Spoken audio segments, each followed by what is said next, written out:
Bismillahirrahmanirrahim. Assalamualaikum warahmatullahi wabarakatuh.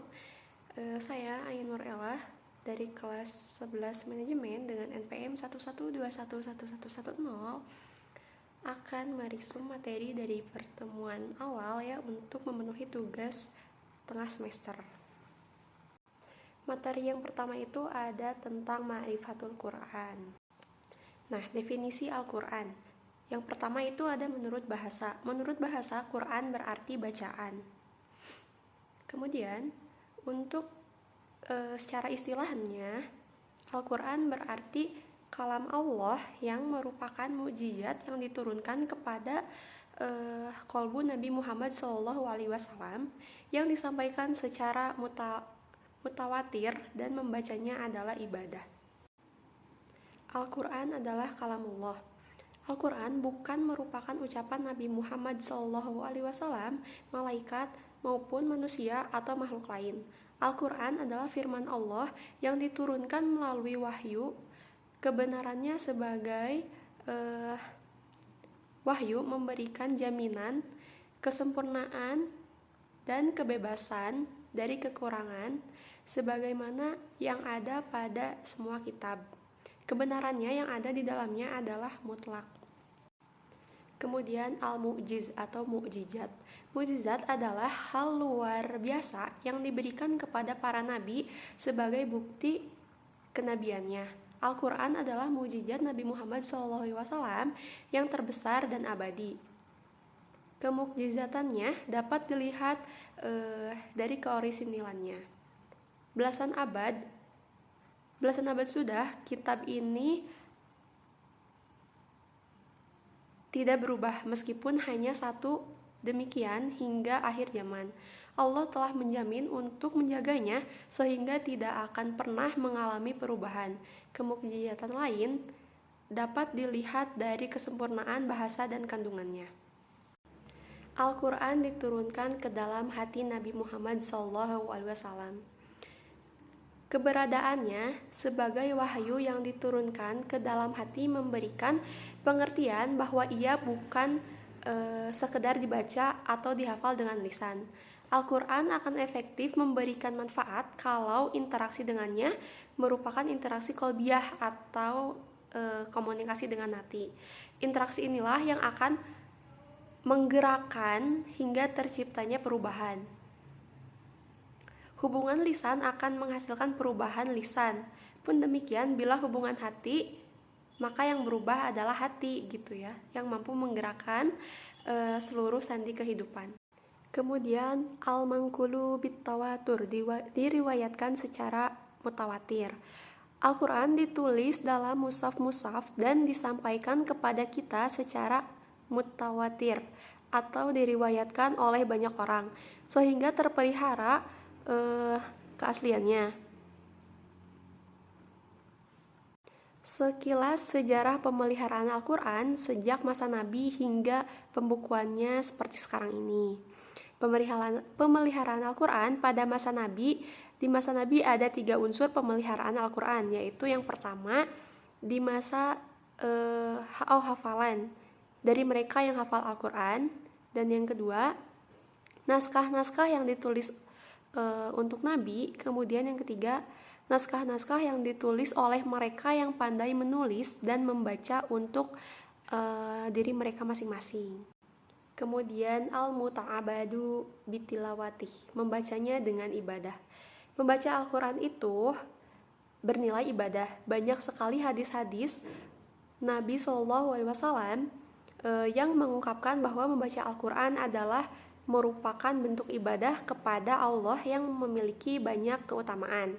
Hadis dari Abdullah bin Mas'ud bahwa Rasulullah SAW bersabda, siapa yang membaca satu huruf dari Al-Quran, maka baginya satu kebaikan dengan bacaan tersebut. Satu kebaikan dilipatkan menjadi 10 kebaikan, semisalnya dan aku tidak mengatakan alif lam mim satu huruf, akan tetapi alif satu huruf, lam satu huruf, dan mim satu huruf dalam hadis riwayat Tirmizi. Kemudian materi yang kedua ada Asmaul Quran atau nama-nama Al-Quran. Yang pertama ada Alkitab, yaitu sebagai artinya itu buku. Al-Quran sebagai isyarat bahwa Al-Quran itu harus ditulis. Karena itu Nabi Muhammad SAW memerintahkan para sahabat menulis ayat-ayat Al-Quran. Kemudian yang kedua ada Al-Huda, yaitu sebagai petunjuk. Karena Al-Quran mengarahkan manusia kepada jalan yang lurus dan menyelamatkan mereka dari keyakinan-keyakinan yang sesat. Kemudian yang ketiga Al-Furqan sebagai pembeda. Jadi Al-Quran adalah sebagai pembeda antara hak dan yang batil, antara petunjuk dan kesesatan. Kemudian yang keempat ada Ar-Rahmah atau sebagai rahmat. Jadi rahmat gitu ya. Jadi Al-Quran merupakan karunia bagi orang-orang yang meyakini dan melaksanakan petunjuk-petunjuknya. Kemudian yang kelima ada An-Nur, yaitu sebagai cahaya. Al-Quran merupakan cahaya yang terang benderang yang memberikan petunjuk kepada manusia dan mengeluarkan manusia dari kegelapan atau syirik atau juga menyembah berhala. Kemudian yang keenam ada Ar-Ruh. Jadi Al-Quran itu disebutkan kata ruhan gitu. Al-Quran itu dengannya agar menghidupkan kalbu-kalbu manusia atau menghidupkan hati manusia. Kemudian ada Asyifa, yaitu sebagai obat. Jadi Al-Quran ini obat bagi segala keraguan, kemusyrikan, kemunafikan, syahwat gitu ya. Kemudian sebagai Al-Haq, yaitu kebenaran.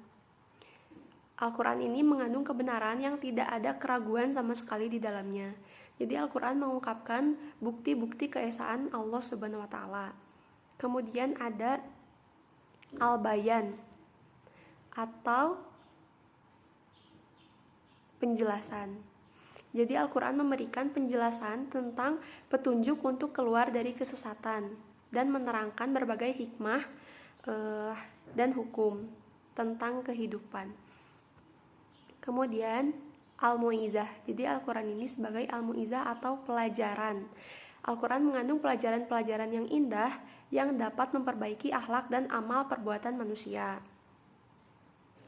Kemudian ada yang terakhir Az-Zikir. Jadi Al-Quran disebut Az-Zikir karena Al-Quran merupakan peringatan tentang berbagai permasalahan, juga merupakan dalil-dalil yang jelas bagi orang-orang yang ingin mengambil pelajaran. Kemudian ada kedudukan atau makna Al-Quran. Yang pertama, Kitabun Naba'i wal Akbar. Jadi kitab berisi tentang berita dan kabar. Kemudian yang kedua, Kitabul Hukmi wa Syariah. Kitab hukum dan syariah. Kemudian yang ketiga, Kitabul Jihad atau kitab jihad.